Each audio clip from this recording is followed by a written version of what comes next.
Namaskaram. Welcome to my channel, VPK Nutrition, Mind Body Healing with Pushpa. In today's episode, I'm going to be talking about gut microbiome. This is a very hot topic nowadays. So I'm going to be sharing what it really means, what is gut microbiome, how it affects our body and causes diseases, and also how it relates to Ayurveda, because a lot of Ayurvedic wisdom is related to the gut microbiome, although you don't call it that. And of course, also how it affects the different body types.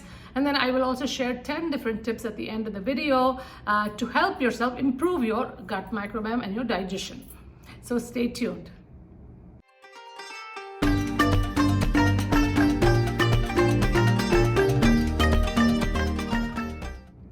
Welcome back, everyone. First of all, I want to say today is my episode number 100 that I'm posting. It's been a couple of years since I started this, and I'm really grateful, thankful to all of my viewers who have been watching regularly and giving me feedback. I also want to thank all of my subscribers. I have about 800 now, which I never imagined.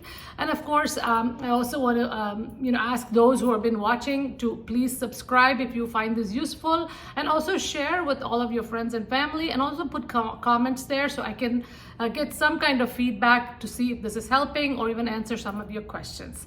So let's get started with today's episode. So what is a gut microbiome? So let's define the word gut. So when we say gut, we are referring to the gastrointestinal tract, which starts with the mouth, then goes to esophagus, the stomach, then you have the small intestines, which is like a lot of loops over there, many feet of that. Then you have the large intestine or the colon, and then it ends in the anal cavity and into the rectum. So again, we have gut microbiome. So the microbiome, there's a diverse, abundant quantity of microbiome, about 100 trillion microorganisms in our body, in the gut, and most of them are densely populated in the colon region. So again, generally, when you have a good microflora that is having a lot of the good bacteria, like the butyrate producing and the acetate producing, these things help to break down the food and digest the food, assimilate the nutrients, and send it to the different parts of the body and keeps us healthy. However, when there is a dysbiosis, which is basically a disruption in this ecosystem of the microbes, so the proportion of the bad bacteria to the good bacteria becomes much higher. Some of them start to multiply more. Then you run into a lot of problems. It also has a relationship to the immune function and can cause an inflammatory state. And we know inflammation is a major cause of pretty much all of the diseases that we face today. So this is why it is so important to keep the gut microbiome very healthy. And again, Ayurveda's premise has always been about digestion. They always talk about you keep your digestion well, then you're going to feel healthy. So as long as you're digesting your food well at the right time, and also getting rid of the waste products and not forming toxins, because undigested food forms ama or toxins, or these are called toxic metabolites, and these start to build up, and then they start affecting the intestinal walls and then start leaking through that into the bloodstream. Then they go to the different channels and start blocking channels. So you have the heart blockages, even the brain and things like that. So definitely causing a lot of inflammation and disease. So it's very important to work on the gut microbiome so that you remain healthy from all levels, physical, mental, and also emotional. So what are some of the diseases that are caused by an imbalanced gut microbiome?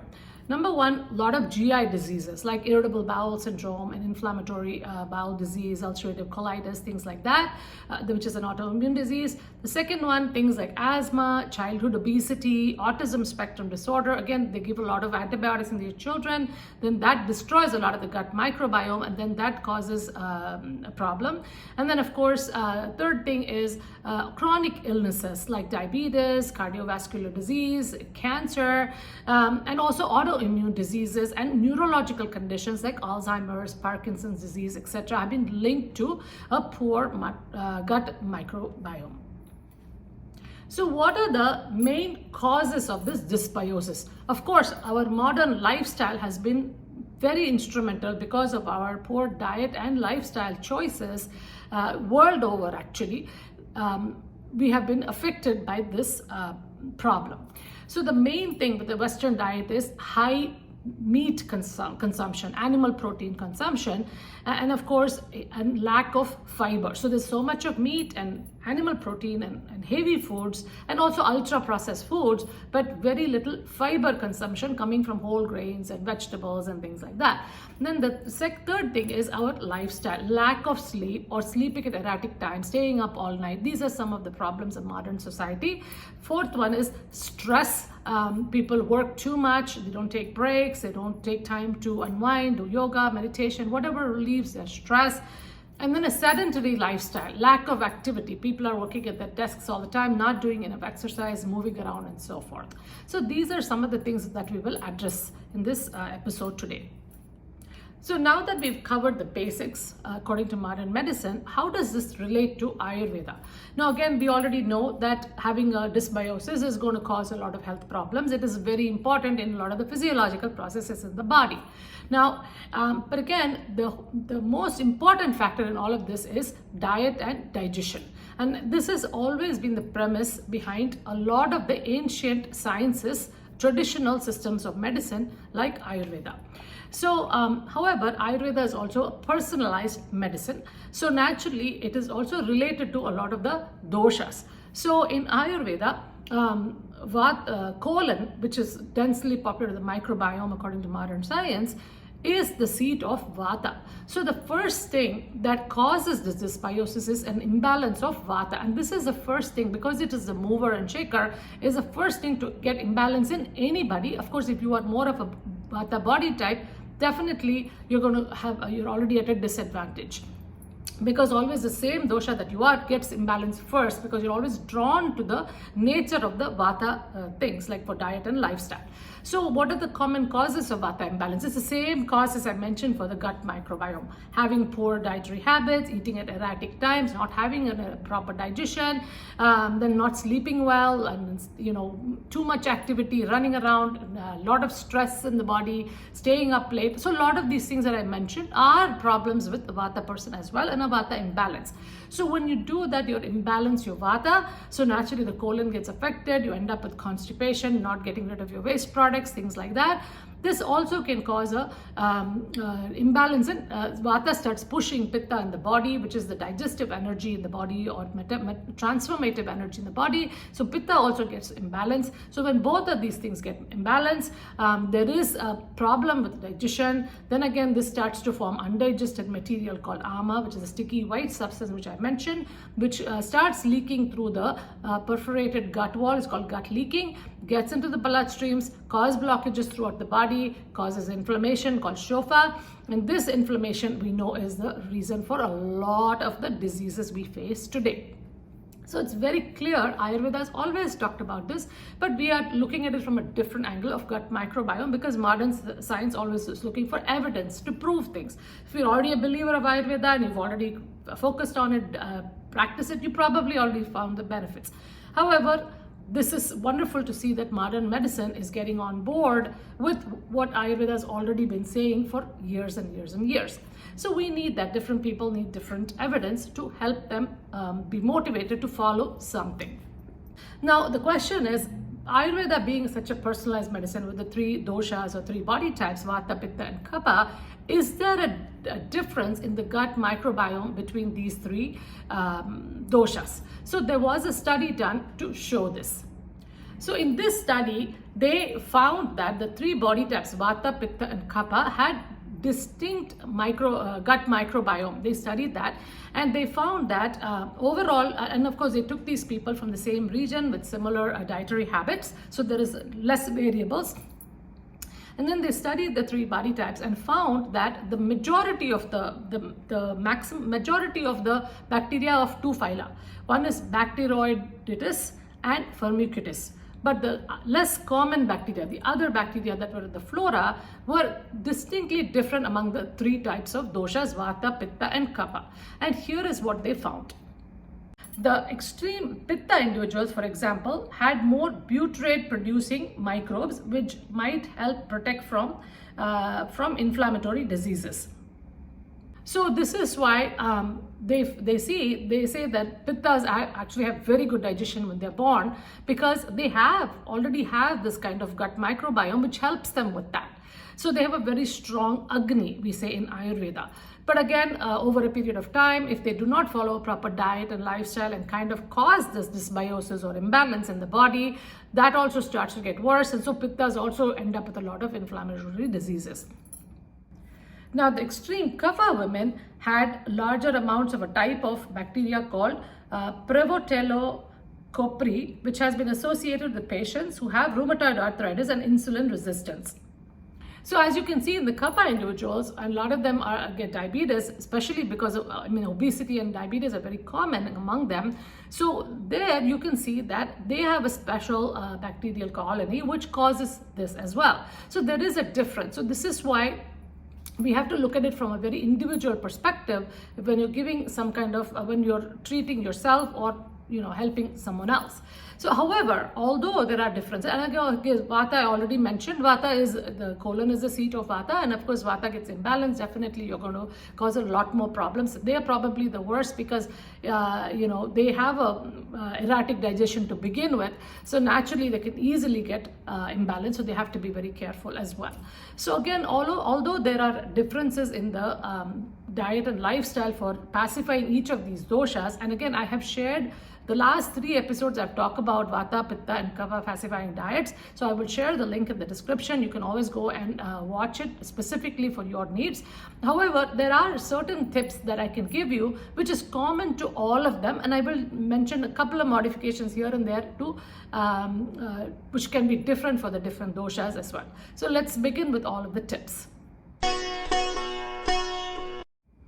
Number 1 is daily routine or going along with the circadian rhythm. There are studies that show there is a link between circadian rhythm and gut microbiome. So if you stick to the daily routine, and I've shared dosha clock, I'll share the link in the description, which talks about the appropriate meal times, when to go to bed, when to do the activities and so on. So if you can stick to that routine from sunrise to sunset and eat at least 3 hours before you go to bed, ideally before 7 o'clock, and maybe get to bed by 10 or at least get to sleep by 11, then you're giving that Pitta time 10 to 2 at night to digest your food that you've eaten, and so you're not running around and stressing yourself out. So again, there's a lot of value to following a daily routine. That is number 1. Number 2, eat more fiber in your diet. About 20 grams of fiber is important. Again, choose more green leafy vegetables, fiber rich vegetables, and then whole grains and legumes, lentils, etc., which give you a lot of fiber, because this is the food for the good bacteria. So you want to make sure with every meal you have some kind of fiber. Number 3, choose a plant-dominant diet. Now, this is especially important for the non-vegetarians, people who are used to eating meat. For the vegetarians, this is not a huge issue when it comes to animal protein. Especially avoid animal protein like beef and pork as much as possible. Choose the leaner meats like chicken and fish. Again, we only need like 0.8 grams of protein per kilogram body weight. Now, again, I've done an episode on plant-based diet and shared a lot of this information, so I will share the link in the description. However, so for example, if you have a 70 kilogram person, you only need 56 grams of protein, which is not a lot, and people worry too much about protein nowadays. And out of that, if you can keep your animal protein consumption to 30%, which comes to about 17 grams, so about 2 to 3 ounces of meat, choosing more like chicken and fish and things like that. Again, remember, egg is also considered animal protein. So 1 ounce of egg gives you 7 grams of protein. So if you can do that, then that will actually be very helpful, because you will be able to digest your food a lot better. And this way you will also incorporate more vegetables and other fiber, which is food for the bacteria. If you are a vegetarian eating yogurt and sour cream, things like that, those things also should be cut down a little bit, so that you're not overindulging in animal products. Number 4 is including fermented foods in your diet, because these are good to improve the gut microbiome. Now again, in South India, we eat stuff like idli and dosa and all. These are all fermented batter, then we make it into steamed cakes or we make them like pancakes. And then again, there are other things like kombucha and kimchi. A lot of fermented foods, and yogurt is also fermented, so it gives you the probiotics. So these are all some good things to incorporate into your diet. And then again, apparently there was a study where they showed if you're eating eating just white rice, it increases the glucose so much, but when you add some vinegar to it and then eat it, then apparently the glucose doesn't go up so much. So there is a lot of value to using fermented foods with your meal. However, remember, this is where the personalization comes in. If your Pitta is out of balance, according to Ayurveda, Pitta is again a lot of heat in the body. You're already a very Tikshna Agni, sharp Agni to digest. So you have to be very careful if you're eating fermented foods, because that can actually aggravate and cause a hyperacidity and things like that. So if you have problems with hyperacidity, things like that, then don't tone down the fermented foods a little bit. And when you have yogurt, which most people think are cooling, it's actually very heating because of the fermentation. However, Ayurveda also modifies that by beating it up with some water. Like, so it's like a quarter cup of yogurt with 3/4 cup of water. Take it together, beat it up together, add a pinch of salt, some spices. You can add some ginger, cumin, and also some coriander leaves, and also a little bit of hing, which is asafoetida. So beat it all together and drink it. And this is commonly called as chas in Hindi, and also called takaram in Sanskrit in Ayurveda. So again, Ayurveda gives you ways to modify things. So nothing is really taboo, but you can always modify to suit your body type. Number 5 is include resistant starches in your diet. Now again, resistant starch is a carbohydrate which is taken in through the body, but it is not digested in the small intestines, but it is actually goes all the way to the colon, digested there by the gut bacteria. So again, there it is actually serves as a food for the good bacteria. So some of these foods, for example, would be like the plantains, the green bananas, not the ripe ones, which increases sugar, but the green bananas, lentils, dry beans and peas, and of course cooked and cooled rice. And also even cold potatoes can serve this purpose. That's why when you add potatoes in chaat, which is like a street food, cold potatoes, or even in the old days, they used to have leftover rice at night. They soak it in some water for the morning, and then morning it's fermented. Then you take out the water, and then you eat that rice. Or you can even add some seasoning to that, like fry some mustard and red pepper, red chilies, and put some hing, asafoetida, add it to that, a little salt, and then you can eat it like that as a meal for breakfast as well, because it has a lot of bacteria in there. And I remember as a kid, my mom used to make this, and I used to really love it, because there it was made very rarely. But a lot of people in India, even now in the fields that they work, they actually eat this or take this with them, and this is why they are so healthy. So this is something to keep in mind. Number 6 is food as medicine in Ayurveda always. So using spices in cooking is very important. A lot of studies have shown that turmeric and ginger, these all help to improve the gut microbiome. So spices are like the prebiotics. It's a food for the bacteria as well, because they help the gut microbiome digest our food better. So again, it's instead of taking supplements of curcumin, which is just the active ingredient, it is actually better to eat it as a food. Add it to your food in cooking, and it can be added to soups. It can be added to a lot of things in your food while cooking. And this actually, because the turmeric also has other flavonoids and things like that, which may be even more useful, and we don't even know about that. So I think, and plus if you're, like for example, ginger is supposed to be an anticoagulant. So if you're taking a Coumadin or a blood thinner, then taking ginger supplements may not be the best thing for you. But however, if you add it in food, it may not affect you as much. So again, these are some, so definitely including spices in your diet improves digestion, and possibly because of how it affects the gut microbiome. Number 7 is Ayurvedic herbs. Especially there's a very popular herb called Triphala, which is a combination of 3 foods: amalaki, which is gooseberry, bibitaki, and haritaki. So these are all actually very helpful for constipation as well. A lot of people take it for that reason. Again, so this is, they have done studies on this, and that showed that it actually helps the gut microbiome create anti-inflammatory products by the Triphala. The bioactive ingredients of the Triphala actually help the gut microbiome produce anti-inflammatory metabolites. So again, of course, I'm not saying go ahead and buy Triphala and start taking it, because you have to worry about the kind of where you're getting it from, the source, how it's made, etc. But also you have to make sure it suits your body type. So definitely consult with an Ayurvedic practitioner or a physician who can advise you correctly. Number 8 is limit desserts, sweets, simple carbohydrates. Now I've talked about everything that you should include. This is one thing you should definitely not include. Again, try to limit or even avoid, and that includes also ultra processed foods, because they also have a lot of sugars in them. Because when you eat all of these simple sugars, they actually get digested in the stomach, so it really doesn't move further down, gets broken down to glucose right away, doesn't go further down and give any food for the colon bacteria. And if you're eating a diet that is so rich in all of this all of the time, the gut microbiome, the colonic bacteria are not getting the food, they are start eating the intestinal layers, and this is how the gut leaking starts to happen. Number 9, daily exercise. Now they have done studies to show that daily exercise actually helps with improving the gut microbiome. And of course, we know that when you do exercise, you have a better bowel movement, you have better digestion and all of that. So maybe all of that is related to that as well.